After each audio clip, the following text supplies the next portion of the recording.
Okay, so happy morning, friends. So we'll start with business economics today.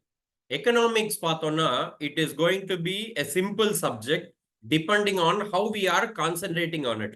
For example, subject simple இருக்கும் ஆனா அது descriptive-ஆ இருக்கும்போது it is different. MCQ-ஆ இருக்கும்போது it will be a different paper. நம்மளது MCQ for your CA foundation or for that matter CMA foundation or CSEET என்னவா இருந்ததுனாலும் this will hold good. This video will hold good because concepts are all same. நம்ம என்ன professional course எடுத்தாலும் it is going to be same. எப்படி MCQ cover பண்ணணும் அப்படிங்கறத நம்ம நேத்தே ஒரு வீடியோல I would have given you the coverage. For example, meanings எப்படி கவர் பண்ணணும், WDW list என்ன பண்ணணும்னு ஒரு list we have already created. That should be your first video to cover. Now we will start with nature and scope of business economics. பேசிக்கா நம்ம எக்கனாமிக்ஸுக்கு ஆரம்பிக்கிறதுக்கு முன்னாடி இந்த சாப்டர் ஓவர்வியூ நம்ம பார்த்துக்கணும். இந்த சாப்டர் ஓவர்வியூல என்ன இருக்கும், என்னென்ன கான்செப்ட்ஸ்லாம் கவர் பண்ண போறோம், how we are going to cover all this. இதுல பார்த்தோம்னா பேசிக்கா இருக்க வேண்டிய கான்செப்ட்ஸ் எல்லாமே இதுல பார்த்தோம்னா நேச்சர் பண்ணணும், அப்புறம் scope of business economics cover பண்ணணும், அப்புறம் என்னென்ன டைப்ஸ் இருக்கு, என்னென்ன ப்ராப்ளம்ஸ் இருக்கு, இதெல்லாம் we should go and cover. இதெல்லாம் பேசிக்ஸ் ஆஃப் எக்கனாமிக்ஸ். நம்ம எக்கனாமிக்ஸ்ல உள்ள ஃபர்ஸ்ட் பிரச்சனை என்னன்னா ஒண்ணுதான், ரிசோர்சஸ் ஸ்கேர்ஸா இருக்கும், வான்ஸ் அன்லிமிட்டடா இருக்கும். ஸோ அதை வச்சுதான் நம்ம எல்லா ப்ராப்ளத்தையும் பார்க்க போறோம், எல்லா ஸ்கோப்பையும் பார்க்க போறோம். we are going to do everything. Please concentrate on this material. Also இந்த வீடியோ பார்க்கும்போது you will have to take notes on the side. One liner மாதிரி எடுத்துக்க ப்ராக்டிஸ் பண்ணோம். ஏன் இதை நம்ம ஃபர்ஸ்ட் கிளாஸ்லயே சொல்றோம் அப்படின்னா, நாளை பின்ன மெட்டீரியல் ஃபுல்லா நீங்க ரிவைஸ் பண்ணறதுக்கு பதிலா நீங்க எழுதின அந்த பாயிண்ட்ஸ் மட்டும் எடுத்தீங்கன்னா it should be very very very helpful. This is majorly for the people who are watching the video classes from here so that you can get the practice out of it. Okay, இப்ப டைரக்டா நம்ம Zoom liveல attend பண்றவங்க I don't think you should have a problem because you will again get the videos back. People who are directly getting the video classes has to be strong and careful. Okay, நம்ம economics பத்தி சொல்ல ஆரம்பிச்சோம். Economics அப்படின்னு சொல்லும்போது ஆக்டிவிட்டியை பத்தி நம்ம first சொல்லணும். Activity, ஏதாவது ஒரு வேலை செய்யும் போது அதை நம்ம ஆக்டிவிட்டின்னு சொல்லுவோம். இதுல ரெண்டு இருக்கு, ஒன்னு எக்கனாமிக் ஆக்டிவிட்டி, இன்னொன்னு நான் எக்கனாமிக் ஆக்டிவிட்டி. அது என்ன எக்கனாமிக் ஆக்டிவிட்டினா for money, monetary related consideration. நம்ம இந்தியன் கான்ட்ராக்ட் ஆக்ட்ல கன்சிடரேஷன் படிப்போம். கன்சிடரேஷன்னா என்ன? What is consideration? something in return. Very good, something in return. அதாவது நான் உனக்கு ஒரு வேலை செஞ்சு கொடுத்தனா நீ எனக்கு அதுக்கு ஆப்போசிட்ல you will have to give me something. அதை நீ கேஷாவும் கொடுக்கலாம், கன்சிடரேஷனாவும் கொடுக்கலாம்.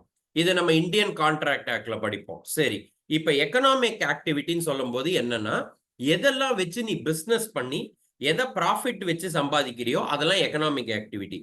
எதெல்லாம் உன்னோட மென்டல் சாட்டிஸ்ஃபேக்ஷன், உன்னோட பொறுமைக்காகவோ இல்ல உன்னோட சாட்டிஸ்ஃபேக்ஷனுக்காகவோ இல்ல உன்னோட ஹெல்பிங் டெண்டன்சிக்காகவோ நீ பண்ணனா அதெல்லாம் நான் எக்கனாமிக் ஆக்டிவிட்டி. இப்ப பிசினஸ் அப்படிங்கிறது என்ன ஆக்டிவிட்டி? Economic activity. ஏன்னா அதுக்கு மணி வரும், அதுக்கு ப்ராஃபிட் வரும். So profit oriented, so money related profit oriented. அப்ப எதெல்லாம் வச்சு நீ ப்ராஃபிட் ஓரியன்டட்னு கன்சிடர் பண்ணுவ? நம்ம சிம்பிளா பேசிக்கா சில பாயிண்ட்ஸ் எல்லாம் சொல்லுவோம். அது மேனுஃபேக்சரிங் ஆக்டிவிட்டியா இருக்கலாம், மைனிங்கா இருக்கலாம், கன்ஸ்ட்ரக்ஷனா இருக்கலாம், அக்ரிகல்ச்சரா இருக்கலாம், பவுல்ட்ரி ஃபார்மிங், அதாவது இந்த அனிமல்ஸ் எல்லாம் வச்சு பெட் அனிமல்ஸ் வச்சு பண்ணுறது, ஃபுட் ப்ராசஸிங், பேங்கிங், இன்சூரன்ஸ் எல்லாம் so on and so forth வரைக்கும் போட்டோம். ஏன் சார் இதை படிக்கணும் அப்படின்னா, MCQல they will ask you ஒரு ஆக்டிவிட்டி கொடுத்துட்டு எது எக்கனாமிக் ஆக்டிவிட்டி எது நான் எக்கனாமிக் ஆக்டிவிட்டின்னு கேட்பான். So you will have to be very strong. எது மானிட்டரி, எது ப்ராஃபிட் ஓரியன்டா இருக்கோ அதெல்லாம் எக்கனாமிக் ஆக்டிவிட்டி. சரி, இப்போ இந்த ஆக்டிவிட்டி பண்ணும்போது உனக்கு ரெண்டு விஷயம் தேவை. இங்க சைட்ல நான் எழுதுற மாதிரியே யூ கேன் ஆல்சோ ரைட். ஒன்னு இன்புட் ரிலேட்டட், இன்னொன்னு அவுட்புட் ரிலேட்டட். நீ என்ன இன்புட் கொடுக்குறியோ அதுதான் உன் அவுட்புட். நீ படிச்சா பாஸ் பண்ணிடலாம், நீ நிறைய படிச்சா இன்னும் நிறைய மார்க்கோட பாஸ் பண்ணலாம். ஸோ இன்புட் என்னங்கிறத வச்சுதான் அவுட்புட் டிசைட் பண்ணணும். இந்த இன்புட் சம்பந்தப்படும் போது நம்ம ஃபேக்டர்ஸ் ஆஃப் ப்ரொடக்ஷனை படிப்போம். ஃபேக்டர்ஸ் ஆஃப் ப்ரொடக்ஷன் என்னென்ன சொல்லு பார்ப்போம்.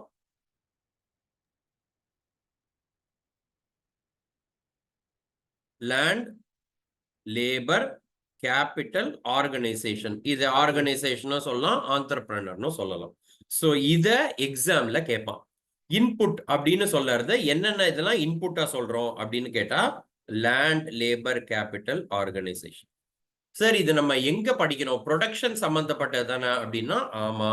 ஸோ இந்த ப்ரொடக்ஷன் சம்பந்தப்பட்டது நம்ம எங்க படிப்போம்? ஏற்கனவே நம்ம சொன்ன மாதிரி chapter number 3. Chapter number 3 is theory of production and cost. Okay. So point is whether you are a CA or whether you are a CMA or a CS, don't go as per the chapter numbers, go as per the concept. Concept புரிஞ்சா போதும். இது எந்த chapter, இது எனக்கு டைரக்டா வராதே, don't bother about that. கான்செப்சுவல இப்ப நான் என்ன எடுக்கிறேனோ அது எல்லாத்துக்கும் கவர் ஆகிற மாதிரி தான் இருக்கும். Are we clear? So this is going to be very very crucial.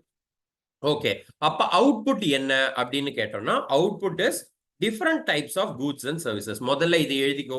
Input அப்படின்னு போட்டோம்னா என்ன எழுதணும்? Input you will write land, labour, capital, organisation. அவுட்புட்டுக்கு என்ன எழுதுவ? Various types of goods and service. அது என்னவா வேணா இருக்கலாம். ஜி பார் எஸ் அப்படின்னு எழுதுறேன். அது என்ன G bar S? Goods or services. என்ன கூட்ஸா வேணா இருக்கலாம். எப்படி சார் இந்த கூட்ஸோட டைப்ஸ் எல்லாம் தெரிஞ்சுக்கிறது அப்படின்னா we are going to mark here. அது கன்சியூமர் கூட்ஸா இருக்கலாம், ப்ரொடியூசர் கூட்ஸா இருக்கலாம், கேபிட்டல் கூட்ஸா இருக்கலாம், பிரைவேட் கூட்ஸா இருக்கலாம், பப்ளிக் கூட்ஸா இருக்கலாம், மெரிட் கூட்ஸ், அதாவது எது நமக்கு நல்லது கொடுக்குதோ அது மெரிட் கூட்ஸா இருக்கலாம்.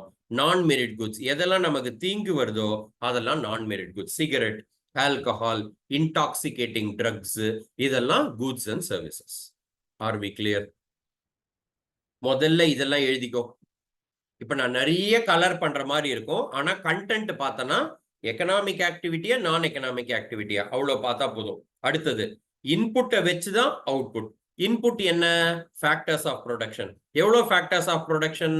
4 ஃபேக்டர்ஸ் ஆஃப் ப்ரொடக்ஷன். என்னென்ன? Land, labour, capital, organisation. இது நம்ம எங்க படிப்போம்? தியரி ஆஃப் ப்ரொடக்ஷன்ல படிப்போம்.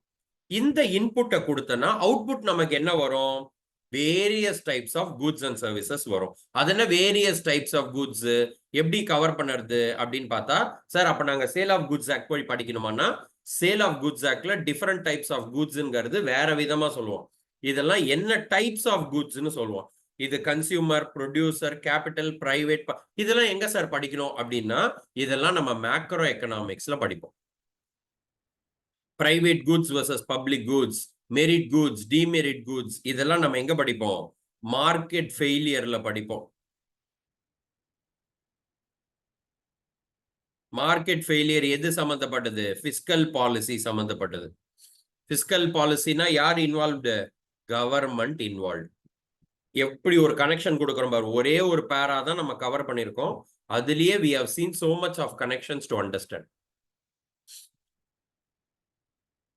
ஸோ இந்த ஃபர்ஸ்ட் சாப்டர், அதாவது ஆரம்பிக்கிறதுக்கு முன்னாடி நான் ஒரு இன்ட்ரோடக்டரி வீடியோ கொடுத்ததுல நீங்க பார்த்துருந்தீங்கன்னா ஐ வுட் ஹவ் டோல்ட் என்னென்ன சாப்டர் கவர் ஆயிருக்கும், என்னென்ன நம்ம கவர் பண்ண போறோம், எக்கனாமிக்ஸ்ல என்ன இருக்கு, நீங்க பார்க்க வேண்டிய வீடியோஸ்ல என்னென்னலாம் கவர் பண்ண போறீங்க எல்லாத்தையும் நான் தெளிவா எக்ஸ்பிளைன் பண்ணியிருப்பேன்.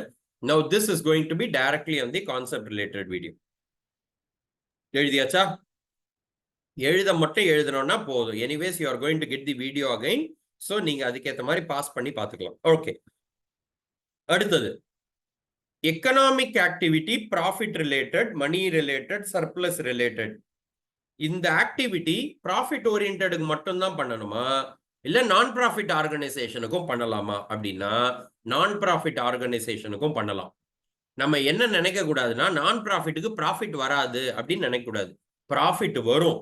ஆனா அந்த ப்ராஃபிட்டை பிரைவேட் பெனிஃபிட்டுக்கு யூஸ் பண்ணுவியா, சோஷியல் பெனிஃபிட்டுக்கு யூஸ் பண்ணுவியா? சோஷியல். Very good. சோஷியல் பெனிஃபிட்டுக்கு தான் யூஸ் பண்ணுவேன், பிரைவேட் ப்ராஃபிட்டுக்கு யூஸ் பண்ண மாட்டேன்.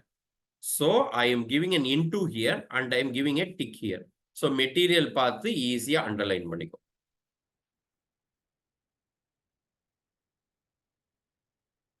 R we clear? நம்ம லைன் பை லைனா போறதுல கான்செப்ட் என்னவோ அந்த கான்செப்டை டைரக்டா நம்ம போய் கனெக்ட் பண்ண போறோம். ஓகே, இப்படி லைன் பை லைனா கவர் பண்ணனா நம்ம புக்கை கவர் பண்ணுறது ரொம்ப டைம் எடுக்கும். ஸோ டு தி பாயிண்ட், இப்ப பாரு, இந்த ஒரு பேஜ் நம்ம கவர் பண்ணிருக்கோம்ல, இந்த 2 பேரால. இதுல என்ன நம்ம கவர் பண்ணோம்?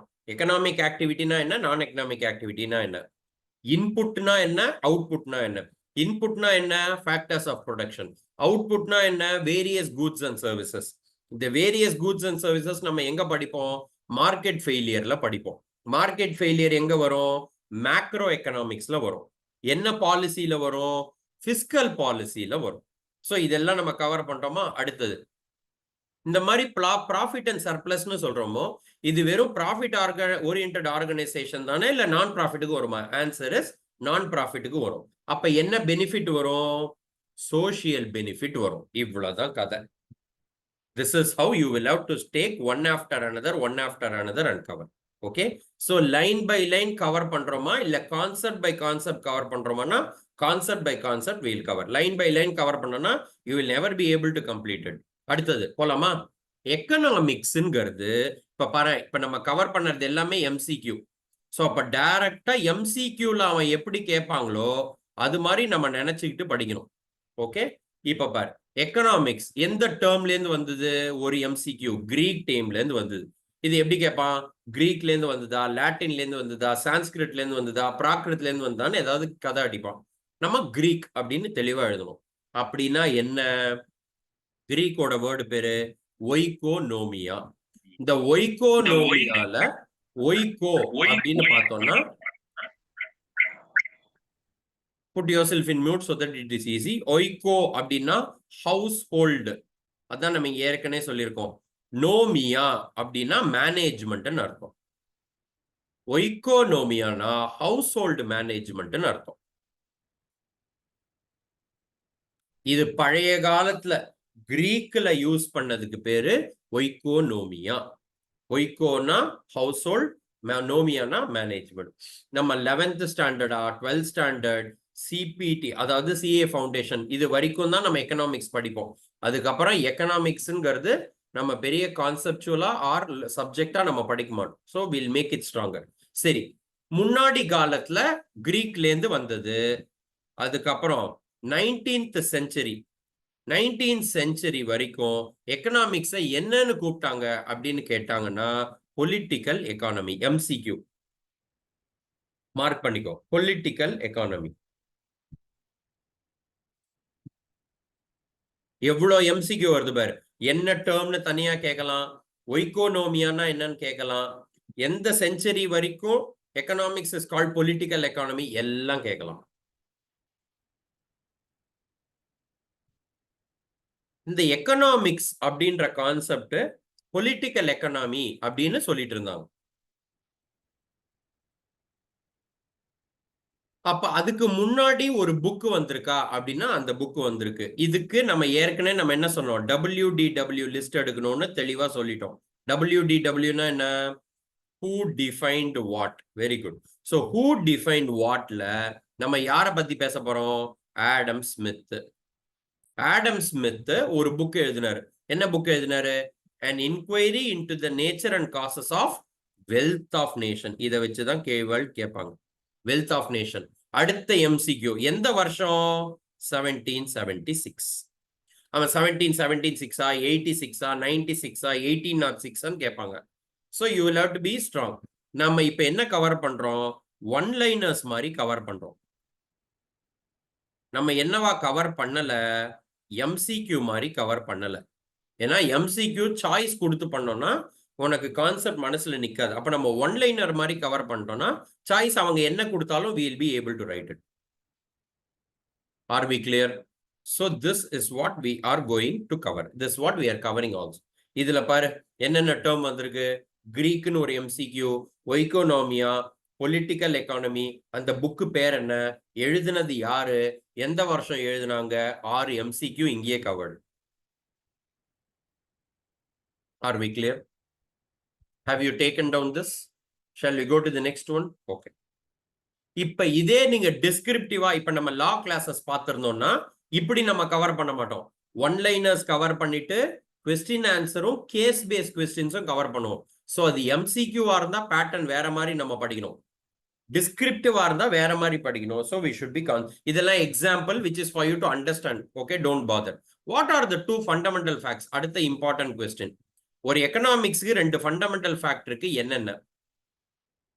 ஒன்னு, வான்ஸ் அன்லிமிட்டடா இருக்கும், ஆனா ரிசோர்சஸ் ஸ்கேர்ஸா தான் இருக்கும்.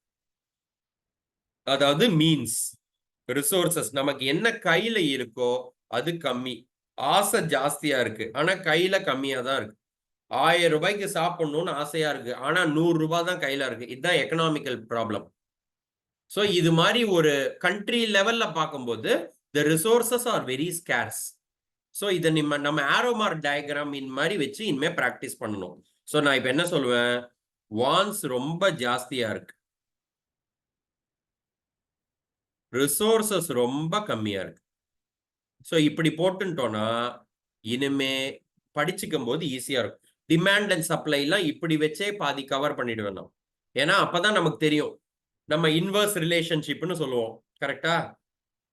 பிரைஸ் ஜாஸ்தி ஆகும்போது குவான்டிட்டி டிமாண்ட் கம்மி ஆகும். அப்ப ஆரோ மார்க் டயக்ராம் போட்டு பழகிட்டோம்னா ஈஸி. சப்ளைல direct relationship between price and quantity சப்ளைடுன்னு சொல்லுவோம். அப்ப பிரைஸும் மேல போகும், குவான்டிட்டி சப்ளைடும் மேல போகும். அப்ப ஆரோ மார்க் டயக்ராம் மாதிரி போட்டு பிராக்டிஸ் பண்ணிடலாம். R we clear?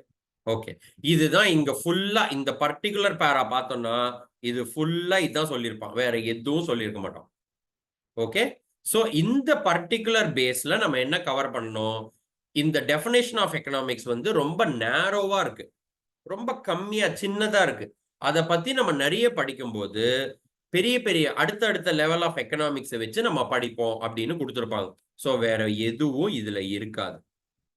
You know what I am talking about. This is only for glance. Nothing will be underlined for your MCQ. Okay, so இப்படி பார்த்தோம்னா இது மாதிரி கான்செப்ட்ஸ் படிச்சோம்னா எதுல இருந்து எம்சிக்யூ வரும், என்ன தேவைன்னு நம்ம பார்த்துக்கலாம். ஓகே, அடுத்தது பாரு, இந்த எக்கனாமிக் டேர்ம்ஸ் கவர் பண்ணும்போது நம்ம என்ன கவர் பண்ணணும்? இன்புட்டுக்கு ஏற்ற மாதிரி அவுட்புட் வந்துருக்கணும். இன்புட்டுக்கு ஏற்ற மாதிரி அவுட்புட் வரல அப்படின்னா அப்ப அது என்ன ஆகும்? எக்கனாமிக் கிரைசிஸ் நடக்கும். எக்கனாமிக் கிரைசிஸ்னா என்ன? பிரச்சனை, ஒரு எக்கானமிக்கே பிரச்சனை. என்னென்ன பெரிய எக்கனாமிக் பிரச்சனை நம்ம இது வரைக்கும் ஃபேஸ் பண்ணியிருக்கோம்? 2007ல குளோபல் ஃபைனான்சியல் கிரைசிஸ் ஃபேஸ் பண்ணியிருக்கோம். 2019ல கொரோனா பேண்டமிக் ஃபேஸ் பண்ணியிருக்கோம். ஏன் ஃபேஸ் பண்ணோம்? ஏன்னால நம்மளால ப்ராப்பரான அவுட்புட்டை நம்மளால மேனேஜ் பண்ண முடியல, எக்கானமி வாஸ் சோ டவுன். இதை அப்படியே கனெக்ட் பண்ணி இங்க பிசினஸ் சைக்கிள்ஸ் அப்படின்னு எழுதிக்கும். பிசினஸ் சைக்கிள்ங்கிறது மேக்ரோ ரிலேட்டட் கான்செப்ட். இந்த மேக்ரோ ரிலேட்டட் கான்செப்ட்லயும் எப்பெல்லாம் பிசினஸ் சைக்கிள் ரொம்ப டவுன்ல போச்சு அப்படிங்கறத நம்ம ஒரு 3 எக்ஸாம்பிளோட படிப்போம். நான் எவ்வளவு தெளிவா சொல்றேன் பாரு, 3 எக்ஸாம்பிள். இதேதான் நம்ம பிசினஸ் சைக்கிள்ஸ்லயும் படிப்போம். ஸோ எழுதி வச்சுக்கோ, business cycles macro economics related 3 examples பத்தி படிப்போம்.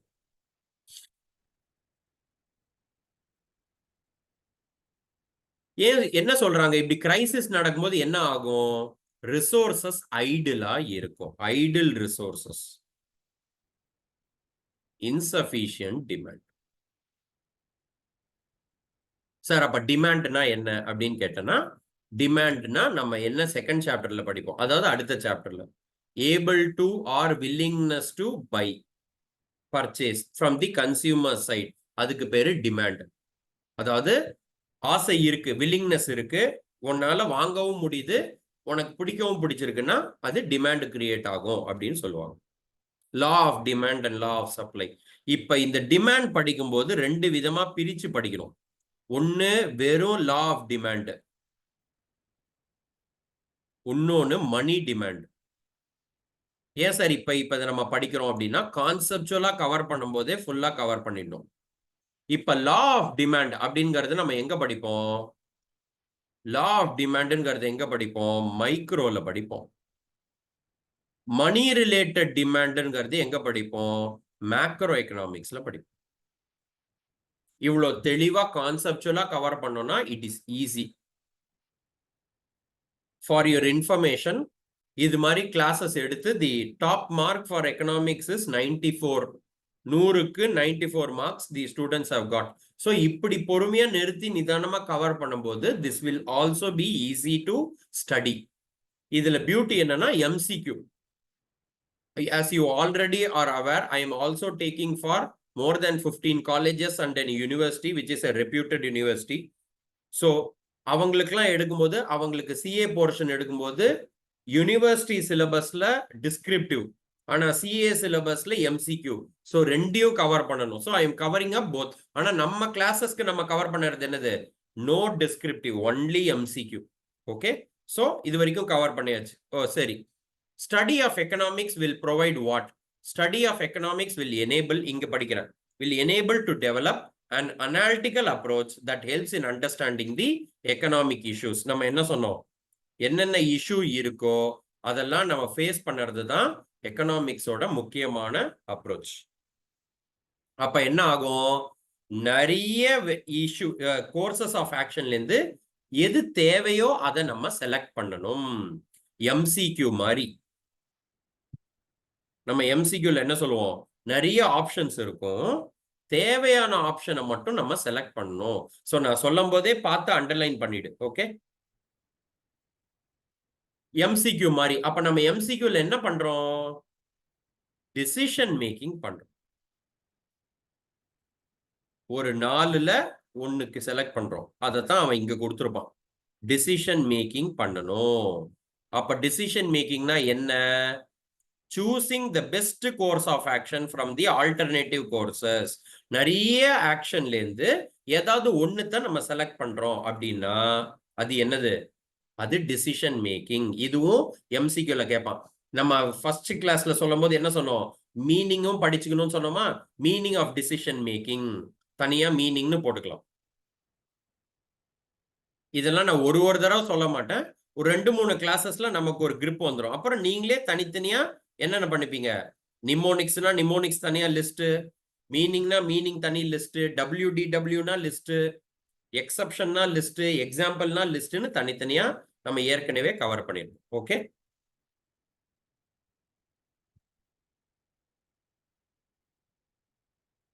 You are done with this. Decision மேக்கிங்கும் கவர் பண்ணியாச்சு. அடுத்தது எக்கனாமிக்ஸ்ல என்னென்ன ப்ராப்ளம் இருக்கும்னு அவன் சொல்றான். இது நம்ம ஜென்ரலா என்ன சொல்லுவோம்? எக்கனாமிக் ப்ராப்ளம்னு மட்டும் சொல்ல மாட்டோம். இதுக்கு ஒரு பேர் இருக்கு, சென்ட்ரல் எக்கனாமிக் ப்ராப்ளம்.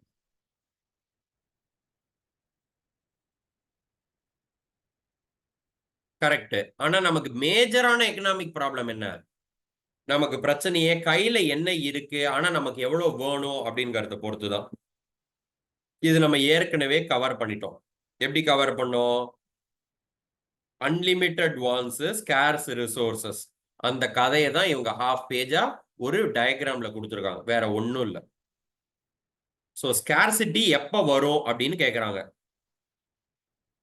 எப்போ வரும்? லிமிட்டடா மீன்ஸ் இருக்கு, அதாவது நமக்கு ரிசோர்சஸ் ஸ்கேர்ஸா இருக்குன்னா மட்டும்தான் நமக்கு ஸ்கேர்சிட்டி வரும். That's what they are telling. வேற ஒரு கான்செப்டும் இதுல இல்லை. Are you clear? நம்ம ஏற்கனவே இதை கவர் பண்ணியாச்சு. அடுத்தது எக்கனாமிக்ஸ்னா என்ன அப்படின்னு they wanted to cover this. ஒரு எக்ஸாம்பிள் கொடுத்துருப்பாங்க. தே ஆர் சேயிங் ஆன் எதெல்லாம் இம்பாக்ட் கொடுக்குதோ நம்மளோட இண்டஸ்ட்ரியிலயோ நம்மளோட பர்பஸ்லயோ அந்த இண்டஸ்ட்ரியோ அந்த கம்பெனிலயோ இம்பாக்ட் கொடுத்ததுன்னா அதெல்லாம் எக்கனாமிக்ஸ்ன்னு சொல்லுவாங்க. வேற ஒன்றும் இந்த எக்ஸாம்பிள்ல சொல்லியிருக்க மாட்டாங்க. ஓகே, ஏன் சார் அப்ப இதெல்லாம் கொடுத்துருக்காங்கன்னா ஒரு கான்செப்ட் புரியறதுக்காக. ஒண்ணுமே உனக்கு எக்கனாமிக்ஸ் தெரியாம இருந்ததுனாலே நான் சொன்னதை வச்சு நீ கவர் பண்ணிக்கலாம். அதுக்கு மீறி this will be helpful for you to get an understanding. அவ்வளவுதானே தவிர மற்றபடி ஒன்றும் இல்லை. ஓகே, இப்ப நான் ஏற்கனவே டிசிஷன் மேக்கிங் சொல்லிட்டேன், அதை தான் இங்க கொடுத்துருக்கான். ஸோ நான் இங்க என்ன எழுதுறேன்? எம்னு போடுறேன். எம்னா என்ன? மீனிங் லிஸ்டுக்குள்ள இதை எழுதி படிச்சுக்கணும். ஏற்கனவே நம்ம சொன்னதுதான். It refers to the process of selecting an appropriate alternative that will provide the most efficient means.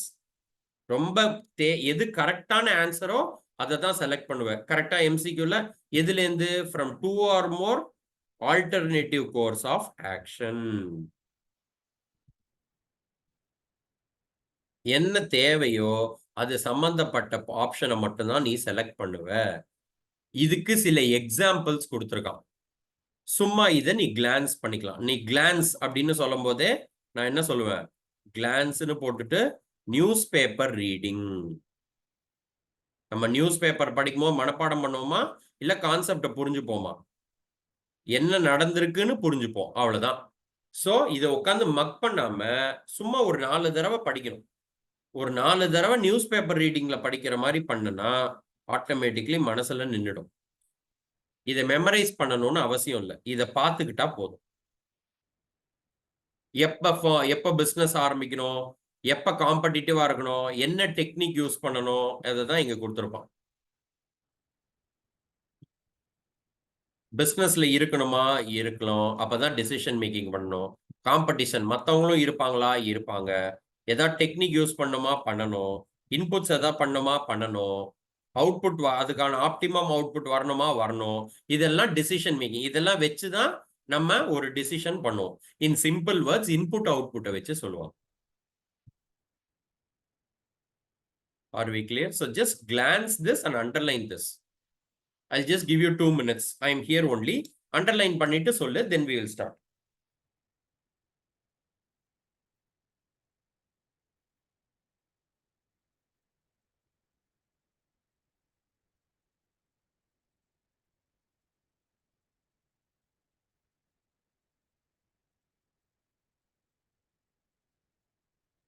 அச்சா,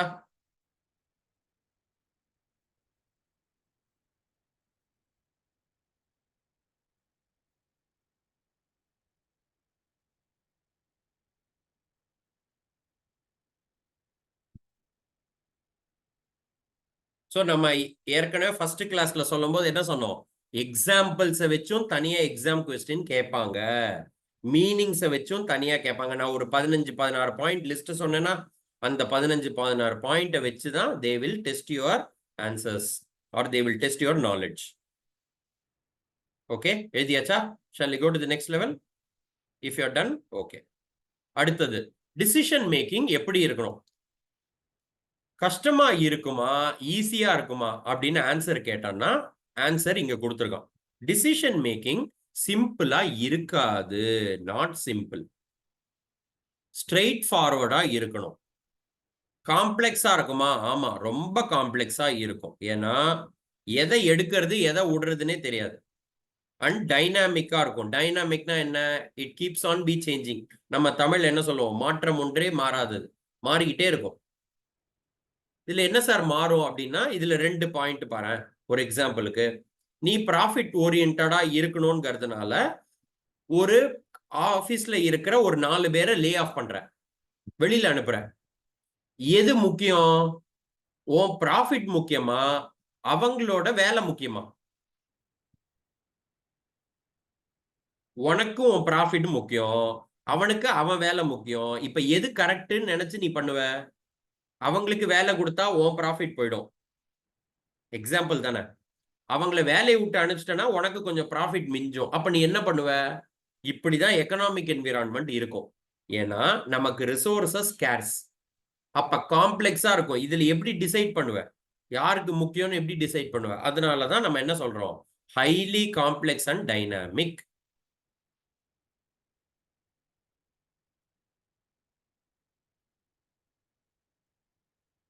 இன்னொன்னு, எல்லாமே தெரிஞ்சுதான் நீ டிசிஷன் எடுப்பியா, இல்ல ஒரு டவுட்ஃபுல்ல தான் எடுப்பியா? சில சமயம் இம்பர்ஃபெக்ட் நாலேஜ்ல தான் எடுப்போம். எல்லாமே தெரிஞ்சுக்கிட்டு நம்மளால டிசிஷன் மேக்கிங் பண்ண மாட்டோம். நம்ம நம்ம எக்ஸாம்லயே யோசிச்சு பாரு, எல்லா ஆன்சரும் கரெக்டா தெரிஞ்சா நீ எம்சிக்யூ மார்க் பண்ணுவ, சிலத இங்கி பிங்கி பாங்கி போட்டுருவ. கரெக்டா பண்ண முடியாது. இல்ல நெகட்டிவ் மார்க்கிங்கா இருந்ததுன்னா நம்ம ஆப்ஷன்லயே விட்டுருவோம். So we should be very careful on whether you have an imperfect knowledge or perfect knowledge. You cannot always have a perfect knowledge on everything. அப்ப imperfect knowledge இருக்கும், uncertainty இருக்கும்.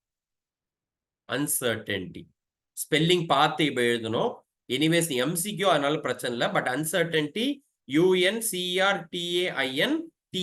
uncertainty கிடையாது, NITY கிடையாது. அதை மட்டும் you should be careful.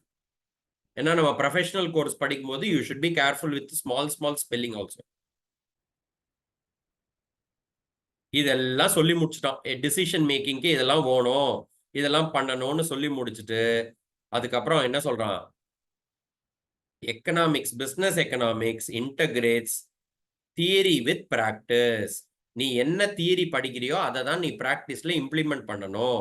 அப்ப அதுக்கு பேரு பிசினஸ் எக்கனாமிக்ஸ் அப்படின்னு சொல்லி முடிக்கிறான்.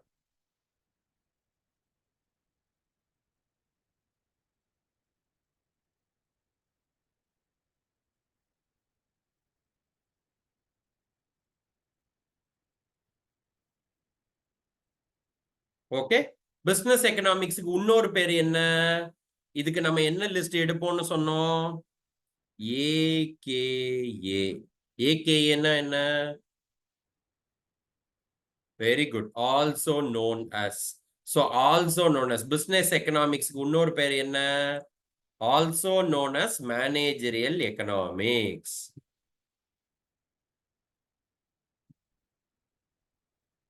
Also complies with business decision making. Underline அண்டர்லைன் பண்ணிக்கோ. இதுக்கெல்லாம் இன்னொரு பேரு.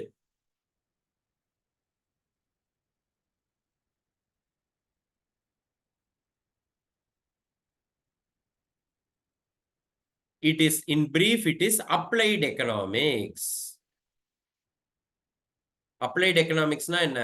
நீ என்ன படிச்சியோ அதை பிராக்டிஸ்ல அப்ளை பண்ற, அதனால அதுக்கு அப்ளைட் எக்கனாமிக்ஸ்னு பேரு. ஸோ நான் என்னெல்லாம் டிக் பண்றேனோ அதெல்லாம் அண்டர்லைன் பண்ணிக்கோ. மேனேஜர் எக்கனாமிக்ஸ்னு கூப்பிடலாம், பிசினஸ் டிசிஷன் மேக்கிங் கூப்பிடலாம், அப்ளைட் எக்கனாமிக்ஸ்னு கூப்பிடலாம். இதெல்லாம் ஆல்சோ நோன் அஸ். அதான் ஏகேஏ. வேற என்ன பேர்ல எல்லாம் கூப்பிடலாம்?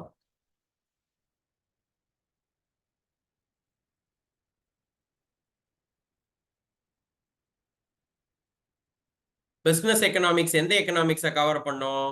ரெண்டையும் கவர் பண்ணோம். மைக்ரோவையும் கவர் பண்ணோம், மேக்ரோவையும் கவர் பண்ணோம், மற்ற சப்ஜெக்ட்ஸையும் கவர் பண்ணோம்.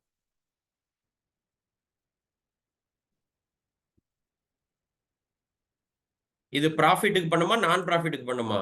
ப்ராஃபிட்டுக்கும் பண்ணும், நான் ப்ராஃபிட்டுக்கும் பண்ணும். நம்ம நான் ப்ராஃபிட் ஆர் நாட் ஃபார் ப்ராஃபிட்னு சொன்னோன்னே கம்பெனி லா ஞாபகம் வரணும். கம்பெனி லால இதுக்கு பேரு செக்ஷன் 8 கம்பெனி. ஏன் சார் இப்ப நம்ம லாவை கனெக்ட் பண்றோம்னா, லாவும் நான் தான் எடுக்க போறேன். So obviously you know this should be connected. Section 8 company அப்படின்னு சொல்லுவாங்க.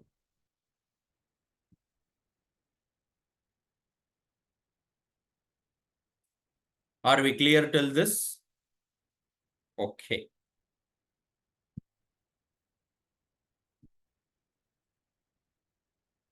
ஸோ பிசினஸ் எக்கனாமிக்ஸ் என்னன்னு சொல்லியாச்சு, மேனேஜரல் எக்கனாமிக்ஸ்னு சொல்லியாச்சு. இங்க திருப்பி அடுத்த WDW பாரு, யாரு டிஃபைன் பண்ணது பிசினஸ் எக்கனாமிக்ஸ? Joel Dean. ஸோ இங்க பார்த்தா கண்டுபிடிச்சிடலாம், ஜோயல் டீன். ஸோ WDW போடும்.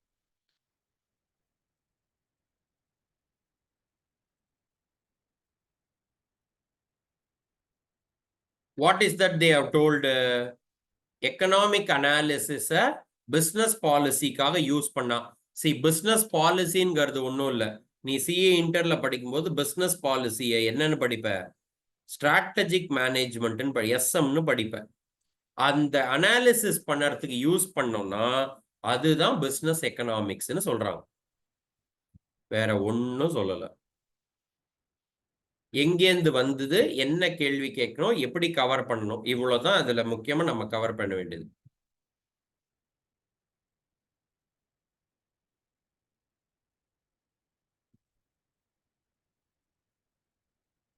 சில குவான்டிடேட்டிவ் டெக்னிக்ஸ், அதாவது டெக்னிக்ஸை வச்சு கண்டுபிடிப்பாங்க.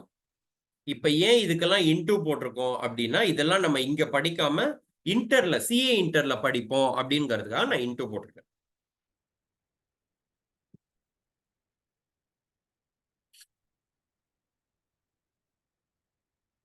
Are we clear till this? கூட கூட கையோட நீங்க அண்டர்லைன் பண்ணிட்டீங்கன்னா it should be very easy for you to cover. Or you can also take notes. When you are from the other professional courses, you can also take notes. பார்க்க பார்க்க அப்படியே அழகா note புக்ல எழுதின்னு வந்துட்டீங்கன்னா படிக்கிறதுக்கு ரிவைஸ் பண்ணுறதுக்கு ரொம்ப ஈஸியா இருக்கும்.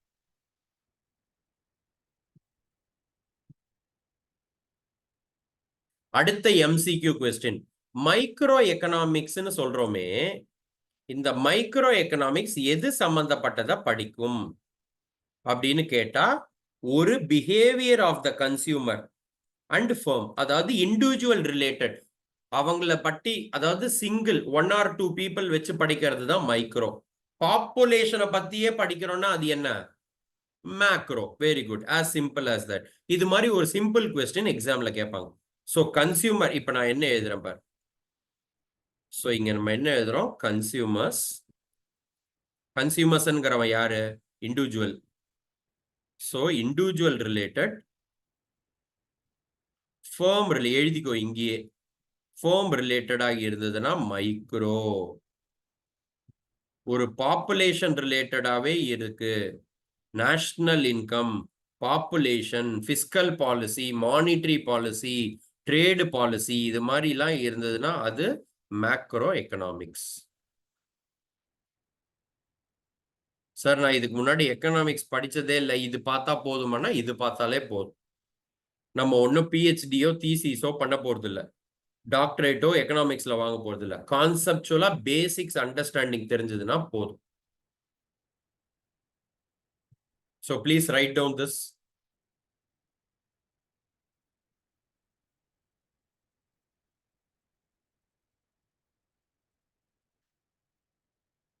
எழுதி முடிச்சாச்சா? அடுத்தது நேச்சர் ஆஃப் பிசினஸ் எக்கனாமிக்ஸ். என்ன நேச்சர் இருக்கு? நேச்சர்னுங்கிறத எப்படி சொல்லுவாங்க? என்ன டைப்புங்கிறத சொல்லுவாங்க. நம்ம ஏற்கனவே சொல்லிட்டோம், 2 டைப் இருக்கு. அதுக்கு ஒன்னு பேரு மைக்ரோ, இன்னொன்னு பேரு மேக்ரோ. எல்லாம் சொல்லியாச்சு. மைக்ரோ எது சம்பந்தப்பட்டது? Individual, organisation, firm. ஸோ இப்படி நான் இங்கேயும் சேர்த்துக்கிறேன். ஃபர்ம் போட்டு ஆர்கனைசேஷனையும் சேர்த்துக்கிறேன். ஃபர்ம்னா பார்ட்னர்ஷிப் ஃபர்ம், ஆர்கனைசேஷன்னா any forms of business organisation. Sole ப்ராப்பரைட்டர்ஷிப்பா இருக்கலாம், பார்ட்னர்ஷிப்பா இருக்கலாம், ஹெச்யூஎஃப்ஆ இருக்கலாம், கம்பெனியா இருக்கலாம், எல்எல்பியா இருக்கலாம், என்னவா வேணா இருக்கலாம். ஓகே. ஸோ மைக்ரோ ரிலேட்டட் இதெல்லாம் சம்பந்தப்பட்டது. மைக்ரோ ரிலேட்டட் எப்படி அலோகேட் பண்ணும் ஸ்கேர்ஸ் ரிசோர்சஸ், இங்க இந்த எக்ஸாம்பிள் தான் ரொம்ப ரொம்ப ரொம்ப முக்கியம். இதுல அவன் என்ன கேட்பான்னா ஆட் ஒன் அவுட் கேட்பான். நான் ஏற்கனவே நேற்று அந்த 15 பாயிண்ட்ல சொன்ன மாதிரி. அப்போ உனக்கு ஆட் ஒன் அவுட்னா என்ன? 3 மைக்ரோ கொடுத்துருவான் எக்ஸாம்பிளுக்கு தானே. ஒரு மேக்ரோ கொடுத்துட்டு இதுல எது ஆட் ஒன்னு கேட்பான். இதை நம்ம கண்டுபிடிச்சு டிக் பண்ணணும். அப்ப மைக்ரோன்னு உனக்கு என்னன்னு தெரிஞ்சாதானே you will be able to cover macro. அதை தான் நம்ம இங்க கவர் பண்ண போறோம். ப்ராடக்ட், ஒரு இண்டிவிஜுவல் ப்ராடக்டோட pricing. Consumer, individual related behaviour. ஒரு ஃபேக்ட், ஒரு சம்பந்தப்பட்ட ப்ராசஸோட பிரைசிங். எக்கனாமிக் கண்டிஷன் ஆஃப் ஒரு செக்ஷன் ஆஃப் தி பீப்புள் தான், ஃபுல் பீப்புள்னு சொல்லல, செக்ஷன் ஆஃப் பீப்புள்னு சொல்றான். ஒரு பர்டிகுலர் ரிலேட்டட் குரூப் மட்டும்தான். ஃபுல்லா இருந்ததுன்னா பாப்புலேஷன் மேக்ரோ ஆயிடும். Section of the people micro. ஒரு ஃபர்மோட பிஹேவியர், ஒரு இண்டஸ்ட்ரியோட ஒரு பர்டிகுலர் லொகேஷன், இதெல்லாம் மைக்ரோ. எழுதிக்கோ முதல்ல இத. First mark this no. இதை நீ மார்க் பண்ணி முடிச்சோன்னே அடுத்தது சொல்லு.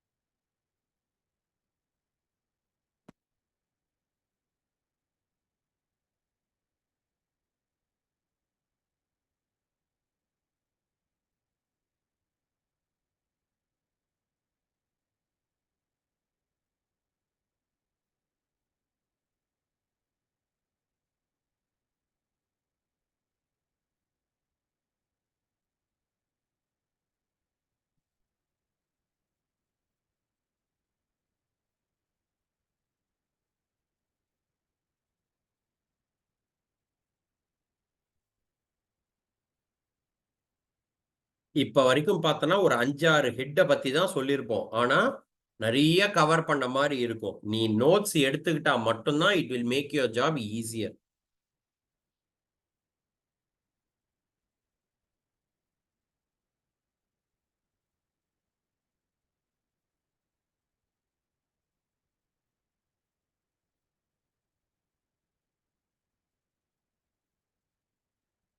இங்க ஏன் சார் இது மைக்ரோ அப்படின்னா, செக்ஷன் ஆஃப் தி பீப்புள், ஒரு பர்டிகுலர் சாரார், சில பேர் மட்டும்தான் அவங்க சம்பந்தப்பட்டு வரும்போது இது ஆட்டோமேட்டிக்கா மைக்ரோ ஆயிடும்.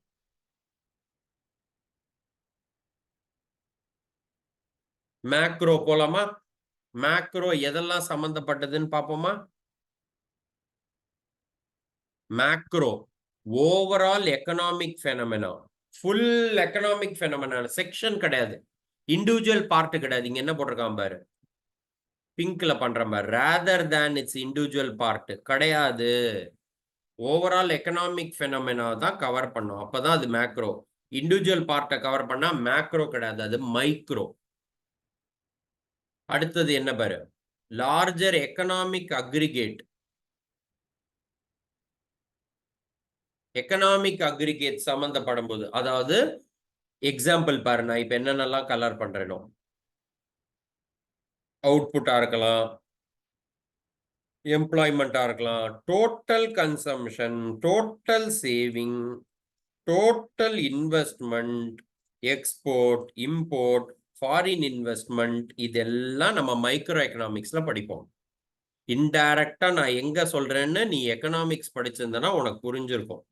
ஜான் மெய்னார்ட் கெய்ன்ஸ் அப்படின்னு ஒருத்தர் இருப்பார். அந்த Keynesian theory of determination of national இன்கம்ல இதெல்லாம் படிப்போம். இது புரிஞ்சுக்கிறதுக்கு. புரியலனாலும் மேக்ரோ எக்கனாமிக்ஸ் வீடியோ பார்க்கும்போது நமக்கு புரிஞ்சிடும். ஜேஎம் கீன்ஸ்னு சொல்லியிருப்போம். 2 செக்டார் மாடல் ஞாபகம் இருக்கா? 2 sector model, 3 sector model, 4 sector model, investment multiplier, இதெல்லாம் நம்ம மேக்ரோல படிப்போம். Please mark all this. இதெல்லாம் மேக்ரோ. நான் டிக் பண்றேன் so that it is easy to cover. Output சம்பந்தப்பட்டது, employment, total consumption, total saving, total investment, export, import, foreign investment. இந்த foreign investment தான் நம்ம எஃப்டிஐ எஃபிஐன்னு படிப்போம். Foreign direct investment, foreign portfolio investment.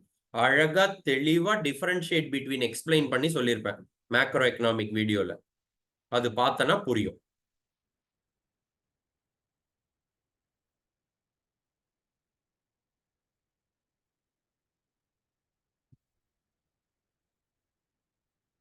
நான் கீழே என்ன போட்டிருக்கேன் பாரு, y is equal to c plus s r i. y-னா என்ன? இன்கம். இன்கம்னு சொல்லலாம், நேஷனல் இன்கம்னு சொல்லலாம், ஏர்னிங்ஸ்னு சொல்லலாம். இஸ் ஈக்குவல் டு சி, அதாவது 100 ரூபாய் இன்கம் வருது, 20 ரூபாய் செலவு பண்ணிட்ட, மீதி எவ்வளோ கன்சம்ஷன் பண்ணிட்ட, மீதி எவ்வளோ ரூபாய் கையில் இருக்கும்? 80 ரூபாய் கையில் இருக்கும். அதுதான் சேவிங்ஸ் ஆர் இன்வெஸ்ட்மெண்ட். அவ்வளவுதான். இது என்ன பெரிய கான்செப்ட். ஆனா நம்ம என்ன ஞாபகம் வச்சுக்கணும்னா, ஒய்னா என்ன, சினா என்ன, எஸ்னா என்ன, ஐனா என்ன ஞாபகம் வச்சுக்கணும். ஒய்னா income, சினா consumption, எஸ்னா savings, Aina investment. ஐக்கு இன்வெஸ்ட்மெண்ட்னு எழுது, இன்கம்னு எழுதிடாத, தெளிவா எழுதணும். ஒய்னா தான் இன்கம்.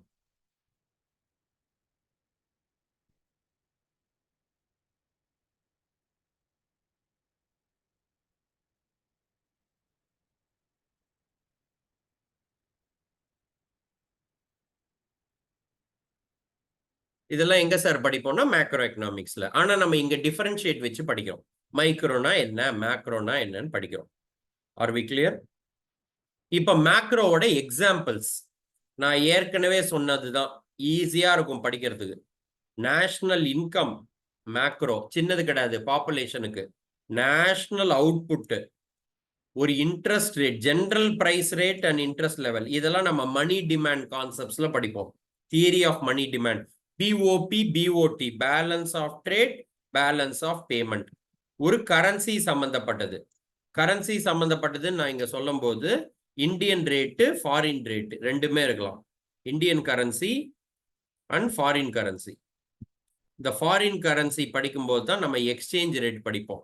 ஃபாரெக்ஸ், ஃபாரின் எக்ஸ்சேஞ்ச், அதுதான் ஃபாரெக்ஸ். அதே மாதிரி சேவிங்ஸ் ரிலேட்டட், இன்வெஸ்ட்மெண்ட் ரிலேட்டட், எம்ப்ளாய்மெண்ட்ல ஃபிஸ்கல் பாலிசி. நம்ம உடனே ஈஸியா புரிஞ்சுக்க வேண்டியது ஃபிஸ்கல் பாலிசி, எக்கனாமிக் growth. இதை இன்னும் ஈஸியா நான் சொல்றேன் பாரு. இந்த மேக்ரோ எக்கனாமிக்ஸ் படிக்கும்போது நான் தெளிவா டீடைல்டா எக்ஸ்பிளைன் பண்ணும்போது 3 பாலிசி சொல்லியிருப்பேன். Fiscal policy, monetary policy, trade policy, 3 சொல்லியிருப்பேன். ஃபிஸ்கல் பாலிசி கவர்மெண்ட் சம்பந்தப்பட்டது, கவர்மெண்ட் டிசிஷன் மேக்கிங்.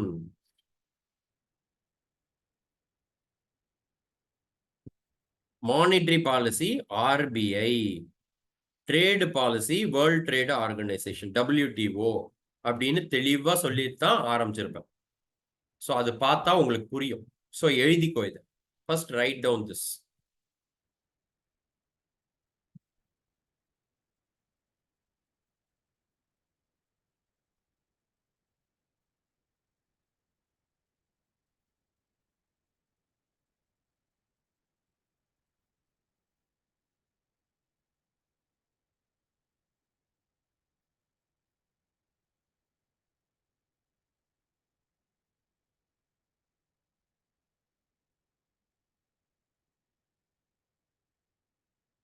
சார் இங்க என்ன சார் எழுதிருக்கீங்க? சிஎஸ்கே ஐஎஃபின்னு ஏதோ எழுதிருக்கீங்க அப்படின்னா இதெல்லாம் மணி டிமாண்ட் சம்பந்தப்பட்ட concepts which you will cover in macro.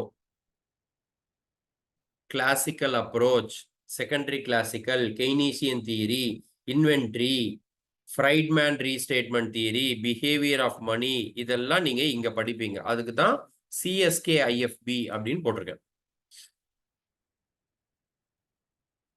Are we clear?